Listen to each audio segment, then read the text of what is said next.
तो hello aspirants. अगर aspirants या लोग या फ्यूचर ऑफिसर्स, राइट, तो मैं मोस्टली बच्चों को फ्यूचर ऑफिसर्स बोलती हूँ।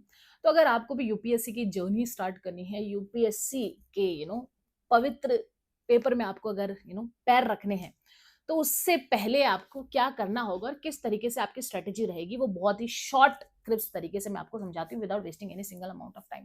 सबसे पहले आपको क्या करना है, सबसे पहले अपने आप को आईने में देखना है और ये पूछना है कि भाई, क्या मैं यूपीएससी कर सकता हूँ, क्या मेरे पास टाइम है, क्या मैं सेक्रीफाइस कर सकता हूँ। ठीक है, और ये रियलिटी चेक है भाई। ठीक है, ग्लोरीफाई करते हैं बहुत लोग यूपीएससी को, और मैं ग्लोरीफाई नहीं करती हूँ। मैं बहुत रियलिटी चेक से आपको चीजें बताती हूँ, बहुत bluntly. If you like it, good.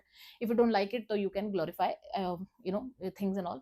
You have to ask yourself first कि क्या मेरे पास टाइम है, क्या मैं सेक्रीफाइस कर सकता हूँ, क्या मैं अपनी नींद सेक्रीफाइस कर सकता हूँ, क्या मैं अपने रिलेशनशिप को भी सेक्रीफाइस कर सकता हूँ, क्या मैं अपने दोस्तों को दूसरी फील्ड में अगर वो जा रहे हैं, वो पार्टी कर रहे हैं, तो क्या मैं उस चीज को बर्दाश्त कर सकता हूँ, क्या मैं अपने फैमिली फंक्शंस को यहाँ पे होल्ड पे डाल सकता हूँ।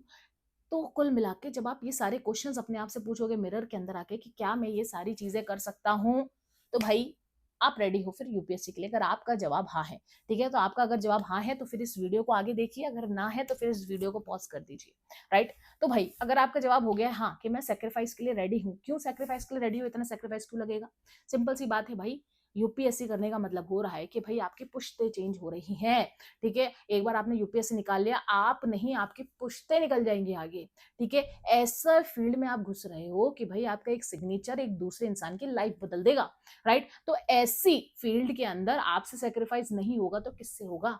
यूपीएससी हलवा नहीं है बॉस कि सबको बढ़ जाएगा। जब आप इन चीजों के लिए रेडी रहोगे ना, तभी आपको यूपीएससी मिलने वाला है। तो जब आपको इन सब के जवाब हाँ में नजर आए, तो आपको क्या करना है? नेक्स्ट नेक्स्ट आपको क्या करना है? नेक्स्ट आपको सिलेबस निकालना है, detailed syllabus of prelims and detail syllabus of mains. ठीक है, तो दोनों का डिटेल सिलेबस निकालो और भाई उसका प्रिंट आउट निकाल के अपने दीवार पे बढ़िया से चिपका लो कि भाई ये डिटेल्ड सिलेबस है and I will work according to the syllabus here. वो सिलेबस आपको रट जाना चाहिए यूपीएससी का। ठीक है, वो सिलेबस बिल्कुल रट जाना चाहिए कि आप जब भी कुछ पढ़ रहे हो आपको पता हो कि मैं सिलेबस के अकॉर्डिंग ही पढ़ रहा हूँ। उसके ना तो ये सिलेबस है, ना इधर जाना है ना उधर जाना है। मोस्टली बच्चों को सिलेबस ही याद नहीं होता है, और ये जो सबसे बड़ी धारणा है कि everything under the sun is UPSC, ये नहीं है। UPSC know what is UPSC, a serious aspirant know what is UPSC, UPSC toppers know what is UPSC और कहाँ से क्वेश्चंस आएंगे। ठीक है, तो वो सिलेबस से ही आपके क्वेश्चंस बनने वाले हैं, तो वो सिलेबस बढ़िया चिपका लो।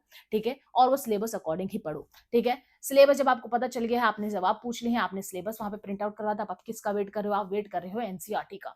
ठीक है, तो एनसीईआरटी उठाओ, एनसीईआरटी की पूरी वीडियो मैंने डाल चुकी हूँ। ठीक है, तो एनसीईआरटी वाली वीडियो देखो कि कौन कौन सी एनसीईआरटी आपको चाहिए और वो आपको पढ़नी है when you are starting your UPSC journey. Right, जब आपने एनसीईआरटी पढ़ ली है, ठीक है, आपने 3 रीडिंग ऑफ द एनसीईआरटीज लगा दी है, आपको लगता है कि okay now I am done with the NCERT, make sure कि आप प्रीवियस ईयर क्वेश्चंस कर रहे हो।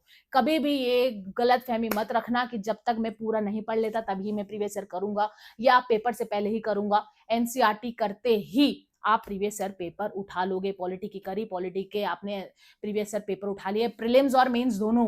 प्रीलिम्स के पर्सपेक्टिव से नहीं पढ़ना है, मेंस के पर्सपेक्टिव से पढ़ना है। दैट्स व्हाई सिलेबस मेंस की पर्सपेक्टिव से ही आप पढ़ने वाले हो। राइट, तो आपने एनसीईआरटी के बाद फटाफट से प्रीलिम्स के क्वेश्चन उठाए, प्रीलिम्स के मेंस और प्रीलिम्स के और मेंस के दोनों के क्वेश्चन आपने एनसीईआरटी के थ्रू कर लिए।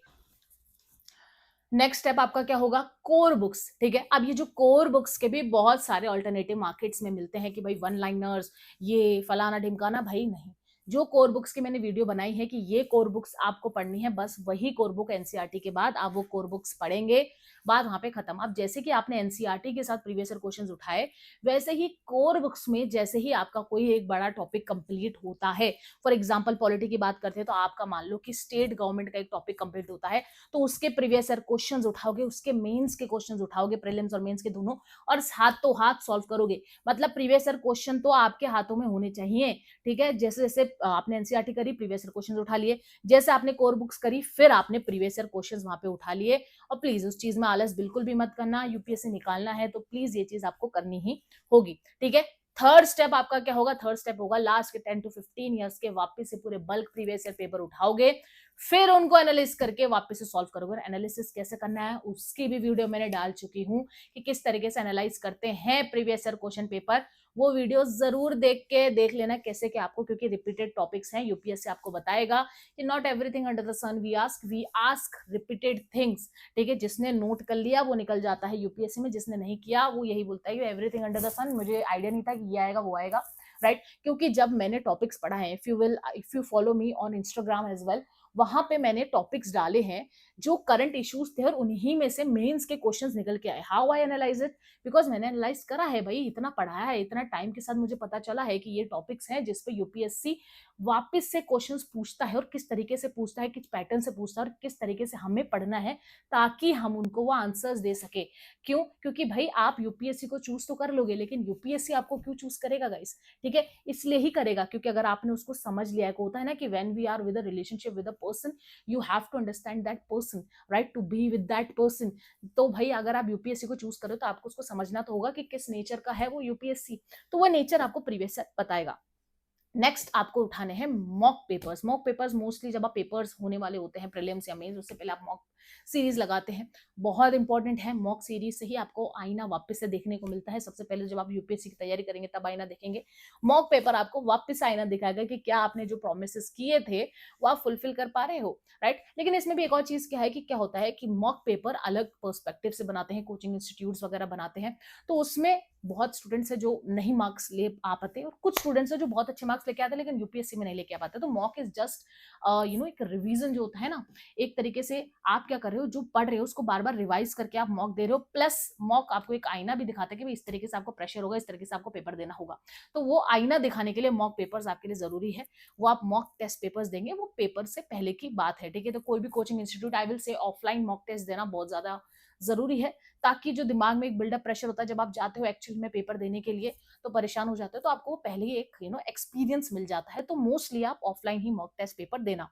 और लास्ट में, ठीक है, ये सारी चीजें आपकी पैटर्न चली रही है, एनसीईआरटी, फिर कोर बुक्स हो गए, साथ में आप प्रीवियस से पेपर लगा रहे हो, फिर आपने एटलीस्ट 15-20 ईयर्स के प्रीवियस से पेपर एनालाइज कर लिए, फिर आपने मॉक टेस्ट दे दिया, ठीक है। इनके साथ साथ एक चीज और चलने वाली है आपकी, वो है आपके करंट इश्यूज, राइट। तो करंट इश्यूज के लिए क्या करना है, आपको एक मंथली मैगजीन पकड़ लेनी है। एंड बीइंग वेरी ब्लंट, मैं किसी को प्रमोट नहीं कर रही, बट मेरे को पर्सनली विजन आईएएस की जो मंथली मैगजीन आती है वो बहुत अच्छी लगती है, राइट। तो आप वो मंथली मैगजीन उठा सकते हो, प्लस डेली का एक करंट जो वीडियो आता है, ठीक है, जैसे कि एक स्टडी आईक्यू का है, राइट। तो एक डेली अगर करंट अफेयर्स का वीडियो उठा लेते हो और आप खुद भी एनालाइज करते हो, ठीक है, पेपर से, तो वो बेस्ट रहेगा, ठीक है। तो इसी तरीके से आपको पैटर्न से पढ़ना है, इसी पैटर्न से आपको करना है, और यही यूपीएससी आपसे चाहता है कि एस्पिरेंट इसी तरीके से पढ़े, ठीक है। तो अगर आप एक बिगिनर हैं, सबसे पहले आपसे क्वेश्चन करिए, सेकंड आप सिलेबस उठाइए, सिलेबस को समझिए, सिलेबस बिल्कुल आपके फिंगर टिप पे होना चाहिए। नेक्स्ट एनसीईआरटीज उठाएंगे, कोर सब्जेक्ट्स को बिल्कुल, अपना बेस को बिल्कुल स्ट्रॉन्ग कर देंगे, ठीक है। फिर आप कोर बुक्स उठाएंगे, साथ के साथ प्रीवियस ईयर पेपर चलते रहेंगे, ठीक है, चलते रहेंगे, ठीक है। तो प्रीवियस ईयर साथ के साथ चलते जा रहे हैं। प्रीलिम्स और मेंस, मेंस के पर्सपेक्टिव से पढ़ना है, मतलब डेली आंसर राइटिंग भी करनी है, इस चीज को भी ध्यान रखना, ठीक है। डेली नहीं हो पाए तो कम से कम वीकली तो करो, ठीक है। वीकली एक दो, देखो हमेशा ये मत डर रखो कि मेरा पहला आंसर एकदम परफेक्ट रहेगा, कोई भी चीज परफेक्ट नहीं होती है, ना मैं हूं ना आप हो, चीजें टाइम के साथ ही परफेक्ट होती है, राइट। तो फिर ये कोर बुक्स उठा ली, प्रीवियस ईयर क्वेश्चंस उठा लिए, मॉक पेपर्स, आप जब पेपर होगा उससे पहले ही बहुत सारी कोचिंग इंडस्ट्री अनाउंस करती है मॉक पेपर्स चल रहे हैं, वहां जाके ऑफलाइन जरूर देके आना, ठीक है। और मंथली मैगजीन्स तो आपकी चल ही रही है। तो इसी तरीके से आपको अपना यूपीएससी निकालना है, और इसी तरीके से अगर आप एक फ्रेशर हो, इसी ही पैटर्न से आपको अपना यूपीएससी देना है, और इसके अलावा और कुछ एक्स्ट्रा इसके अंदर नहीं है, बस सेक्रीफाइसेस हैं, ठीक है, जो आपको देने होंगे।